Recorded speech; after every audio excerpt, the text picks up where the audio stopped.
balik lagi di podcast Ngabers, ngobrol asik bareng Smade. Sebelumnya, perkenalkan saya Kinanti Faira Ainisha selaku host pada podcast hari ini. Dan tentunya saya akan memberikan informasi yang menarik dan juga bermanfaat bagi kalian semua. Nah, topik yang akan kita bawakan pada hari ini yaitu perpustakaan sebagai gerbang pengetahuan digital. Kita juga mendatangkan narasumber nih yang sangat spesial. Kepada narasumber, mungkin bisa perkenalkan diri terlebih dahulu. Oke, terima kasih Kinanti. Salam kenal semuanya. Saya Nurah dari Kabupaten Pekalongan, tepatnya di Kecamatan Buaran. Saya adalah mahasiswi Prodi Ilmu Hukum Universitas Pekalongan semester 7 tahun terakhir. Dan alhamdulillah di tahun sebelumnya dan juga di tahun ini saya mendapatkan amanah sebagai Duta Perpustakaan Universitas Pekalongan tahun 2004-2025 dan Wakil Duta Baca Provinsi Jawa Tengah tahun 2025. Nah, keren banget ya. Nah, dari kalian pasti kan bertanya-tanya nih, kenapa kita mengundang Kak Nurul sebagai narasumber pada podcast kali ini. Nah, podcast kali ini kita membahas mengenai perpustakaan sebagai gerbang pengetahuan digital. Tentunya Kak Nurul memiliki pengalaman dan relasi yang sangat banyak. Nah, untuk pertanyaan pertama nih, mungkin menurut Kak Nurul, perpustakaan itu kan biasanya sekedar tempat untuk meminjam buku nih.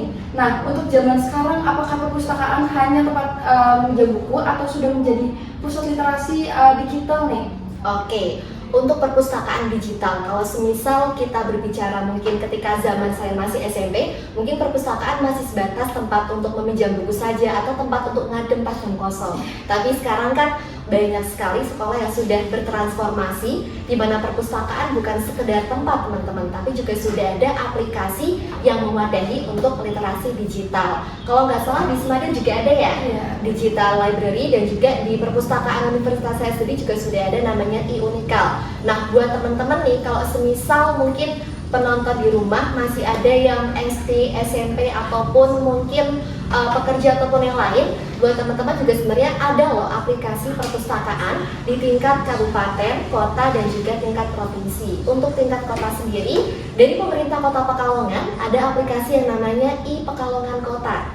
Jadi itu aplikasi perpustakaan digital yang disediakan luas untuk masyarakat. Sekalipun kalian bukan warga Kota Pekalongan juga bisa akses. Ada juga aplikasi e-Jateng. Nah, itu perpustakaan digitalnya dari Dinas Arkus Provinsi Jawa Tengah. Keren banget ya, jadi udah banyak aplikasi nih yang bisa membantu kita literasi digital ya. Iya, nah, menurut Kak Nurul, apa sih tantangan terbesar saat mengajak seperti keluarga atau teman untuk berliterasi nih? Oke, tantangan saat mengajak literasi ya. Mungkin kalau semisal teman-teman sebelumnya pernah mendengar definisi literasi itu hanya sekedar membaca, padahal definisi literasi itu luas sekali teman-teman. Bukan hanya sekedar membaca, tapi menulis juga merupakan literasi. Mendengarkan, kemudian berpikir, menganalisis itu juga bagian dari literasi. Jadi mungkin buat teman-teman yang belum suka membaca atau habis ini semoga pada suka baca ya, kita bisa melatih mulai dari kebiasaan kita untuk mendengar ataupun untuk memahami apa yang kita dengarkan. Karena sebenarnya tantangan literasi digital saat ini itu bukan ada hanya pada lingkungannya saja, tapi ada juga di rentang fokus atau rentang perhatian manusia. Karena terakhir kemarin ketika saya baca salah satu tulisan dari penelitian Georgia itu menyebutkan kalau rentang fokus atau perhatian manusia itu bahkan lebih pendek dari ikan emas. Iya, jadi bayangkan kita sebagai manusia yang fitrahnya kodratnya adalah makhluk hidup ciptaan Tuhan paling derajatnya paling tinggi, tapi rentang perhatian kita kalah dengan hewan. Ini terjadi karena banyak sekali fenomena doom scrolling, dimana kita ngulir medsos lama-lama nggak tahu mau nyari apa. Padahal kalau semisal kita alihkan perhatian kita untuk nonton podcast yang durasinya lebih panjang ataupun berlatih membaca buku, itu rentang fokus kita akan lebih terlatih. Jadi tantangannya adalah di mana diri kita sendiri itu sudah terbiasa dengan media sosial yang instan, yang cepat gitu. Terkadang kita nonton video reels nggak nyampe akhir, cuma 9 detik, 8 detik, sebentar kan. Nah, itu tantangannya lebih ke diri kita sendiri. Kemudian selain itu ada pada lingkungan. Karena kalau semisal saya sendiri dapati, membaca atau berliterasi itu bukan hanya gerakan diri sendiri, tapi juga bagaimana lingkungan sekitar kita. Karena saya juga mengajar kelas privat kan di rumah, di situ saya mendapati anak-anak yang mana orang tuanya menghibur anak itu dengan memberikan game. Jadi kita terbiasa pada hiburan digital yang mungkin itu kurang sedikit ngena atau bermakna. Makanya kan ada fenomena brain rot ya, dimana kita terbiasa mengonsumsi sesuatu yang receh secara terus-menerus tanpa kita tahu tujuannya apa. Padahal peran orang tua di sini juga penting, peran lingkungan juga penting. Harapannya sih untuk sekolah-sekolah lain ataupun lingkungan lain bisa mendukung seperti di Semada ini karena sudah ada digital library. Jadi bagaimana caranya lingkungan untuk memantik semangat literasi anak-anak gitu. Oke, dari Kak Nurul ini pernah mengalami suatu tantangan nggak seperti malas berliterasi atau sebagainya? Pernah? Oke, untuk soal literasi ya, karena di sini saya memaknai literasi salah satunya adalah kesukaan saya, tentu membaca. Pernah ketika saya merasa hidup saya sendiri sedang berantakan, kemudian kan ketika saya baca buku, terkadang saya baca suatu bacaan yang berat ketika hidup saya masih berantakan, masa saya membaca sesuatu yang berat. Jadi saya sesuaikan saja dengan apa kondisi atau perasaan saya saat itu. Sebenarnya kan buku itu ada beragam teman-teman. Ada yang novel, ada buku saintifik, ada buku mungkin teman-teman juga pernah dengar kayak self development, self improvement, self help. Nah, itu kita bisa menyesuaikan bacaan kita sesuai dengan apa yang kita rasakan. Jadi jangan gengsi untuk baca sesuatu yang apaan sih baca buku self development buat apa gitu. Padahal kita kan nggak tahu ya perasaan orang itu masih bagaimana, apa yang masih dia cari. Nah, daripada kita terlalu banyak menggulir media sosial tanpa tahu apa yang mau kita cari, mending kita alihkan perhatian nih ke sesuatu yang lebih berbobot, semisal buku ataupun podcast.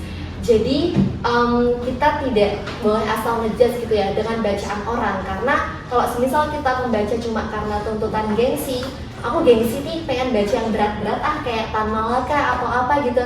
Tapi kalau semisal kita sendiri memang situasinya, kondisinya sedang tidak dapat masuk untuk bacaan kayak gitu, jadi kita sesuaikan aja gitu. Jadi ngalir lah, jangan jadikan membaca sebagai sesuatu yang berat, tapi apa sih yang relate sama kita bacanya itu. Oke, menurut Kak Nurul nih kan siswa-siswi SMA kan biasanya merasa seperti overthinking nih. Iya. Apa sih buku yang cocok untuk remaja yang merasa seperti itu? Oke, sebelum kita bahas atau baca bukunya apa, mending kita tilik dulu nih diri kita sendiri. Biasanya kalau kita overthinking, kita larinya kemana gitu ya. Mungkin kan nggak jarang, aku sendiri juga kadang kalau overthinking ya validasi perasaan pakai video-video ataupun quotes-quotes yang relate. Tapi itu bukan jadi solusi yang paling ampuh sih bagi aku, karena sebenarnya kalau aku sendiri masih overthinking, pilihan aku antara membaca atau menulis. Jadi membaca di sini salah satu buku yang saya rekomendasikan ke teman-teman itu ada buku Teman yang Tepat untuk Perjalanan yang Lambat dari Kitayere. Oke, jadi teman-teman bisa cari tuh di online shopping ataupun Instagram buku soal itu. Kenapa saya merekomendasikan buku ini?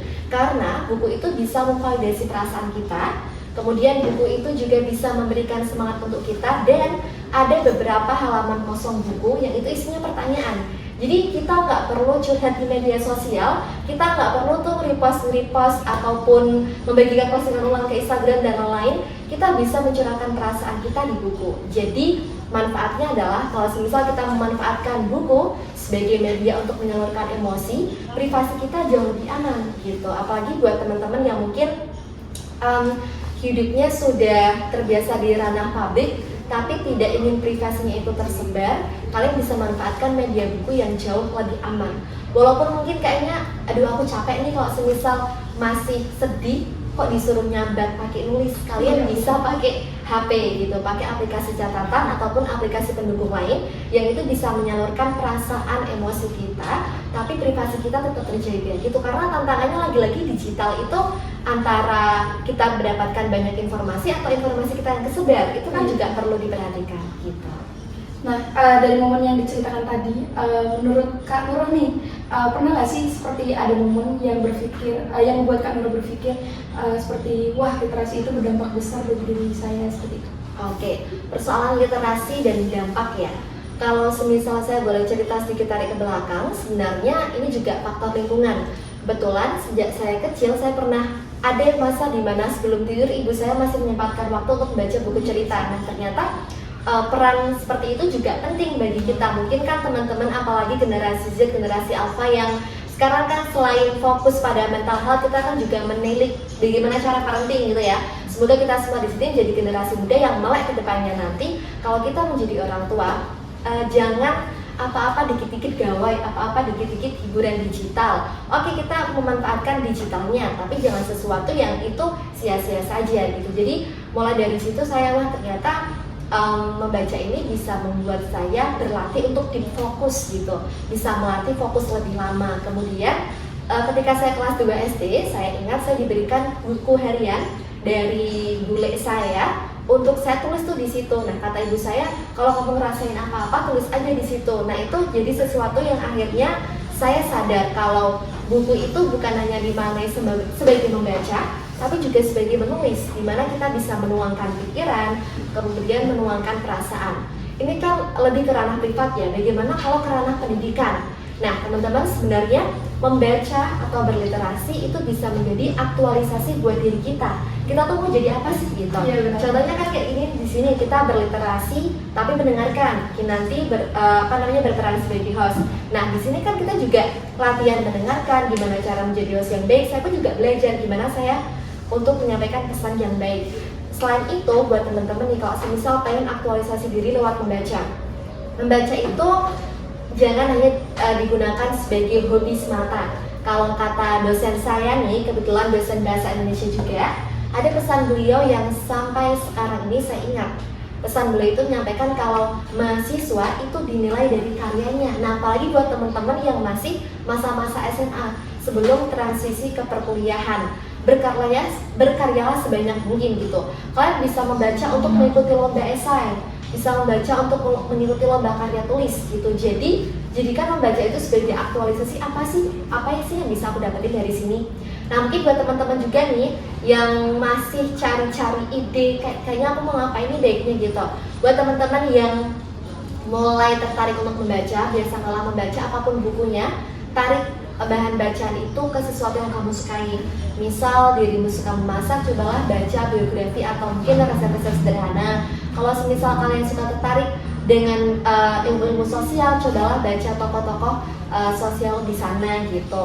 Jadi bukan hanya pengetahuan yang kita dapatkan, tapi ada karya yang kita keluarkan gitu. Nah, salah satunya kalau dari saya sendiri mulai dari duta perpustakaan, karena saya sadar saya suka membaca, tapi saya pengen berdampak gitu. Jadi coba di sini kita bareng-bareng buka pikiran kita bahwa membaca atau berliterasi itu bukan cuma duduk di ruangan tertutup, bukan, tapi kita perlu interaksi loh sama orang lain. Kayak gini, dari duta perpustakaan saya beranjak ke pemilihan duta baca. Nah, dari duta baca itu kan saya akhirnya bisa berpindah tempat untuk membagikan cerita, pengalaman, ataupun yang lain. Kunci dari literasi atau membaca itu juga ada pada interaksi. Contohnya nih, misal teman-teman sudah dapetin bacaan yang tepat gitu ya, dibaca setiap malam sebelum tidur atau ketika luang, ada nggak perasaan kayak pengen aku pengen ceritain ini ke orang lain? Iya, kalau dari saya sendiri, saya lebih suka seperti baca buku motivasi. Jadi nanti seperti di belakang halaman bukunya itu ada seperti warna. Jadi kita seperti mewarnai, tapi itu seperti mood kita. Iya, betul. Misal kita masih marah, kita mengisi dengan warna merah seperti itu. Dan menurut saya itu juga salah satu cara saya meluapkan emosi atau perasaan saya. Oke, benar banget. Jadi kan pasti ada sesuatu yang untuk menyalurkan gitu kan ya. Sama sepertinya ketika kita membaca. Buat teman-teman, cobalah cari komunitas sesuatu atau lingkungan kecil yang mendukung kalian untuk membacakan hal itu. Nah, kalau boleh rekomendasi ini buat teman-teman di sini di Kota Pekalongan itu ada komunitas namanya Buka Buku Pekalongan. Saya juga merupakan bagian dari anggota klub Buka Buku itu, dan di situ benar-benar semua orang ngumpul. Mau kalian itu SMP, mau kalian itu SMA, kuliah, S2, kerja, ataupun apapun, kalian bisa duduk di sana bareng-bareng setiap sore. Jadi setiap minggu sore ada di Monumen Juang Kota Pekalongan. Minggu ini juga ada. Jadi teman-teman, kalau semisal aku belum mau baca, coba aja dengerin dulu. Kalian datang ke klub buku itu, dengerin orang cerita apa, dengerin orang baca buku apa, kan bisa dapat insight-nya dari situ gitu. Jadi mari kita pahami bersama bahwa kalau semisal kalian membaca, udah dapat ilmu, jangan dipendam sendiri. Jadiin itu karya, jadiin itu bahan kita interaksi sama orang lain. Jadi ada nilainya gitu. Jadi bukan gimana ya, bukan untuk pencitraan atau apa, tapi itu kan aktualisasi diri ya. Kita dinilai dari cara kita berbicara, dari cara kita berpikir, dari cara kita belajar. Nah, harapannya kan sembari kita belajar, sembari kita berdampak gitu. Jadi kaitkan juga apa yang kita sukai itu bisa berdampak untuk orang lain, bisa berkarya untuk sekolah, diri sendiri atau lain sebagainya gitu. Oke, bagus sekali ya. Jadi banyak cara nih buat kalian bisa literasi atau mau mencoba baca buku, karena buku kan tidak semuanya mengenai pelajaran ya. Iya, ada betul. juga cara kita meluapkan masalah, ada tentang hobi-hobi kita. Nah, kita lanjut ke pembahasan berikutnya, itu ada ibu. Oke, ibu. Nah, ibu kan seringkali dikaitkan dengan pelajar nih. Apa tanggapan Kak Nurul mengenai manfaat ibu untuk siswa SMA nih? Oke, manfaat e-book untuk siswa SMA sebenarnya saya juga mulai menyukai e-book itu kan ketika di SMA kan mulai gencar-gencarnya media sosial, walaupun itu apalagi masa corona waktu itu Iya. saya. Jadi kan apa-apa serba dari gawai atau dari HP. Manfaatnya sebenarnya sangat banyak karena kita bisa mengakses sesuatu di dalam aplikasi atau bahan yang digital itu 24/7. Jadi bisa setiap hari, di mana saja dan kapan saja gitu. Jadi mempermudahkan kita lah, apalagi kan buat teman-teman nih yang semisal ketika di sekolah, sudah fokus sekolah, di rumah kalian pengen baca sesuatu kan bisa dari situ. Membaca untuk santai. Jadi kan terkadang kita buka media sosial tuh terlalu banyak gitu ya. Iya, terlalu banyak. Terlalu banyak kita lihat berita ini, kita lihat update teman ini, pencapaian itu ini. Terkadang saya pun kalau semisal sudah merasa aduh jenuh nih di media sosial, itu malah buat saya capek, saya larinya ke sesuatu yang dimana itu adalah e-book gitu. Kemudian untuk meluapkannya, ya saya mencoba bergabung dengan teman-teman yang lain untuk membahas, untuk mengutarakan pendapat, pikiran, atau perasaan masing-masing. Karena sebenarnya dengan membaca kan kita harus berpikir ya, ini seharusnya gimana ya, gimana kalau A itu B, gimana kalau B itu A. Membaca itu mengajarkan kita untuk melihat sesuatu nggak hanya dari satu sudut pandang saja gitu. Jadi manfaat sekali sih untuk e-book. Nah, menurut Kak Nurul kan dari siswa-siswa SMA kan biasanya menggunakan AI sebagai mencari jawaban nih, tapi tidak mencari informasi lebih lanjut. Nah, dari pengalaman saya, teman-teman saya itu biasanya mencari jawaban di AI tanpa melihat jawaban itu benar atau tidak. Dan jika salah, malah menyalahkan AI-nya nih. Iya, Nah, betul. apa tanggapan Kak Nurul mengenai AI di bidang pelajaran? Oke, mungkin ini tanggapan dari sudut pandang secara subjektif ya, karena kalau dilihat sendiri ya ini masih kontroversial, mungkin kan juga masih termasuk hal yang baru di kalangan kita, apalagi pelajar pasti sering banget pakai AI untuk membuat jawaban, bahkan bukan sekedar mencari saja. Kalau dulu kan Google masih sebatas mencari ya, sekarang kan bahkan sudah bisa membuat jawaban itu sendiri. Kalau semisal kita melihat dari sisi atau sudut pandang transformasi, memang seharusnya kan kita sudah mengikuti ya arus digital ini seperti apa. Baiknya kita bisa menggunakan media sosial dengan bijak. Kemudian sekarang tantangannya adalah menggunakan AI dengan bijak gitu. Mungkin bisa dimulai dari kita mengkondisikan diri kita sendiri, dimana kita harus melihat nih mana tugas sekolah yang sekiranya memang itu bisa gampang diselesaikan dengan AI, mana yang tidak. Karena kan kalau misalnya kita lihat nih, kalau lingkupnya tugas sekolah mungkin tidak akan seberat lingkup lomba. Kalau misalnya kita masuk ke lingkup lomba sekolah atau pendidikan, terkadang kan ada ya dimana kita harus melampirkan surat pernyataan kalau itu bukan karya AI. Tapi padahal ketika saya juga cek nih, saya membandingkan antara tulisan saya sendiri yang saya buat dari sudut pandang sendiri dan juga tulisan hasil AI. Ketika dicek lagi di AI, mana yang dibuat oleh AI dan mana yang tidak, AI itu nggak sepenuhnya bisa mendeteksi. Jadi terkadang malah salah kaprah AI itu sendiri kan. Pasti sering lihat kan AI mana sih yang bisa mendeteksi hasil karya AI dan yang bukan. Tapi ternyata ketika saya masukkan karya sendiri, kok presentasinya 70%. Padahal saya buat sendiri. Ketika saya masukkan karya yang memang itu hasil AI, presentasinya 90%. Tapi berubah lagi, tulisan yang lain hasil dari AI, presentasinya 20%. Itu kan kita juga sampai sekarang kan masih bingung ya, karena ini masih sesuatu yang baru. Jadi lebih ke gimana kita kontrol diri kita sendiri, tapi dengan tidak meninggalkan perkembangan zaman gitu. Karena bagaimanapun kita harus belajar soal perkembangan zaman itu sendiri. Dan mungkin budayanya adalah selain kita budaya cepat-cepat kayak gini ya untuk mendapatkan jawaban, kita juga tetap harus membaca lagi, karena AI itu tidak memberikan perspektif dari sudut pandang lain kalau kita nggak minta. Karena kan terkadang nih, misal di tingkatan SMA kita diminta untuk mencari sesuatu yang itu kaitannya dengan ilmu sosial atau apa sih kontroversi sains zaman sekarang gitu. Tapi kalian tidak menginstruksikan untuk dari sudut pandang apa, itu kan bisa saja berbeda. Jadi dengan membaca seharusnya kita belajar untuk menilik perspektif atau sudut pandang lain yang itu tidak ada di AI, karena itu bias algoritmanya AI. Kalau misal kita instruksinya A, yang keluar bakal A, padahal belum tentu yang benar itu A, kadang nanti bisa B gitu. Jadi emang benar sih, terkadang malah menyalahkan AI-nya, padahal kan AI memberikan jawaban, membuatkan jawaban dari instruksi kita gitu. Jadi sebelum nge-prompt pun dia harus mikir, seharusnya kita harus riset dulu apa sih yang dijadikan soal, mau seperti apa sih jawabannya gitu. Jadi ya coba kita perhatikan baik-baik mana yang ditolerir dan juga mana yang tidak.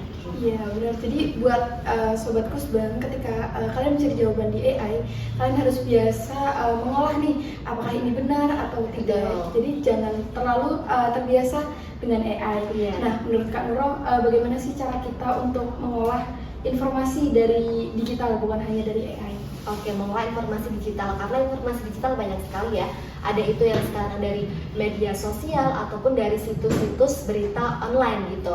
Mungkin juga banyak sekali nih berita-berita saat ini tentang, mungkin teman-teman juga lihat kayak kondisi negara saat ini ataupun kondisi kontroversi kesehatan ataupun yang lain. Nah, bagaimana kita menanggapi itu? Cara kita menanggapi itu adalah dengan terus cek dan juga recheck. Dengan terus dan juga recheck, apa sih yang sekiranya ini mencurigakan atau tidak. Misal nih, kita lihat sesuatu, ada informasi yang judulnya itu A, tapi jangan langsung telan mentah-mentah atau jangan langsung disebar. Kita diam dulu, kita lihat dulu, stop dulu, ini kira-kira mencurigakan tidak ya.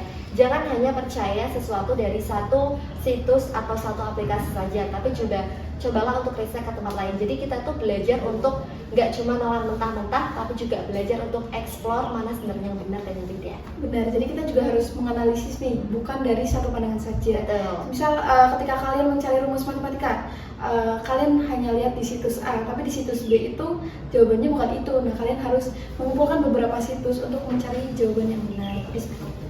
Mungkin bisa istirahat untuk minum dulu. Oke, siap.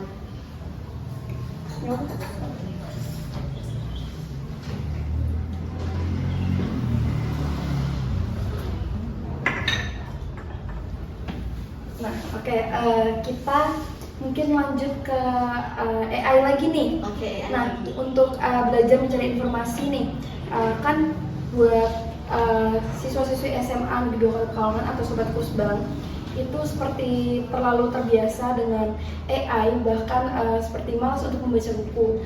Bahkan ketika membuat rangkuman, mungkin kita akan mencari di AI seperti cara merangkum ini atau tolong rangkumkan gitu. Nah, itu tuh bagaimana sih tanggapan dari Kak Nurul untuk membudidayakan seperti tidak terlalu tergantung pada AI seperti itu? Oke, bagaimana cara kita agar tidak terlalu bergantung pada AI ya? Sebenarnya AI itu sekali lagi bukan kita mengandungkan diri, tapi sebenarnya adalah membantu kita ataupun menggandakan apa yang sudah ada. Kita bisa mulai dari membiasakan diri sendiri. Semisal ada tugas diminta kita untuk misal tugas sosial ya, tugas dalam ilmu sosial, kita diminta untuk merangkum apa sih yang masih terjadi di negara ini akhir-akhir ini.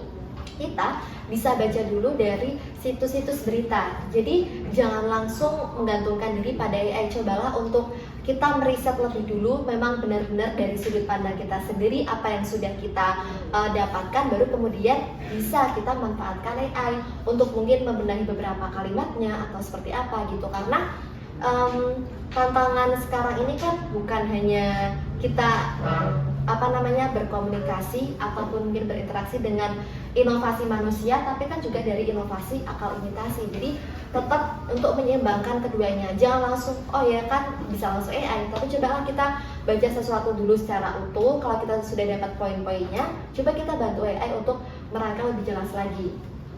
Dan kalau teman-teman nggak juga nih, terkadang kan AI itu misal kita kadang ayah pun karena masih bisa salah gitu. Jadi benar seperti tadi yang Kinanti sampaikan, perlu cek terus gitu, tapi tanpa mengurangi kemampuan kita sebagai manusia ya untuk terus ngecek, belajar dari perspektif lain, dan melek soal variabel-variabel yang mungkin gak disebutkan tuh dalam AI. Oke, nah untuk literasi juga ya teman-teman, itu tuh sangat penting bagi kita. Bahkan banyak nih lomba-lomba yang berbau dengan literasi. Nah sebelumnya juga saya pernah mengikuti lomba literasi saat saya SMP itu literasi di Mataram. Oh literasi? Iya, saya pernah mengikuti lomba ranking 1 SMP. Nah di situ saya juga memenangkan. Nah menurut saya event-event literasi juga sangat bermanfaat ya bagi kita. Untuk kalangan SMA, apakah ada lomba-lomba seperti literasi seperti itu? Oke, untuk lomba yang berbau literasi ya, karena berarti kan kita sudah sama-sama nangkap nih kalau misal membaca itu jangan cuma dikurung di dalam ruangan. Ayo kita aktualisasi diri dari membaca itu, mau jadi karya, mau jadi prestasi, atau mau jadi apa. Nah buat teman-teman, kalau semisal nih minat sama literasi, kalian bisa juga cek IG-nya Dinas Arpus Jawa Tengah. Nah itu kan Dinas Arpus itu ada di kota Semarang. Jadi kemungkinan juga di tahun depan akan mengadakan lomba yang sama, yaitu lomba Duta Baca Provinsi. Jadi buat teman-teman dari sekarang nih bisa nabung karya dulu, buku apa yang mau kalian bawa sebagai karya untuk menjadi duta. Karena kan menjadi duta baca itu bukan cuma seberapa banyak buku yang udah dibaca, tapi juga seberapa banyak karya yang sudah kita tuangkan gitu. Ada lagi namanya lomba vlog bidang perpustakaan Jawa Tengah. Jadi gimana kita menarasikan perpustakaan kita sendiri, mungkin bisa nih nantinya Kinanti lomba vlog meliput perpustakaan Semada itu sendiri. Kemudian sekarang kan juga masih ada ya festival literasi di Mataram dari tanggal 8 sampai 14 September gitu. Jadi selain itu juga banyak sekali perlombaan lain yang diadakan perpustakaan lain. Terbaru ini ada dari perpustakaan Jakarta, ada yang namanya perpustakaan HB Jasin. Itu literasinya boleh membuat puisi, baca puisi, buat cerpen. Sebenarnya itu banyak, tergantung gimana kita cari informasinya, cek informasi lomba itu benar-benar valid atau enggak, kemudian kita gerak deh. Apa yang sudah kita baca, ayo kita tuangkan bareng-bareng jadi karya, jadi prestasi gitu. Iya, jadi literasi juga bukan cuman sebagai membaca atau menulis saja. Kita juga bisa mengembangkan bakat kita atau mengikuti lomba-lomba literasi, karena lomba-lomba literasi itu menurut saya cukup banyak. Dan semisal dari SMA Negeri 2 juga itu juga memiliki lomba literasi nih. Ketika kita ada di Disnatalis, kita ada lomba seperti puisi atau literasi lainnya seperti itu. Nah, literasi itu sangat penting ya teman-teman. Kita juga tidak bisa menutup mata akan baiknya literasi. Nah, Kak Nurul sudah memberi kesan yang sangat baik untuk podcast hari ini. Terima kasih kepada teman-teman yang sudah menonton podcast Ngabrus hari ini. Terima kasih juga kepada Kak Nurul yang sudah berkenan hadir pada podcast ini. Nah, sebagai penutupnya kita ada jargon nih. Buku berbicara, pengetahuan berkarya. Bisa dicoba bareng-bareng? Oke, bisa. 1, 2, 3. Buku berbicara, pengetahuan berkarya. Baik, terima kasih teman-teman. See you on the next podcast Ngabers. Bye-bye. Terima kasih.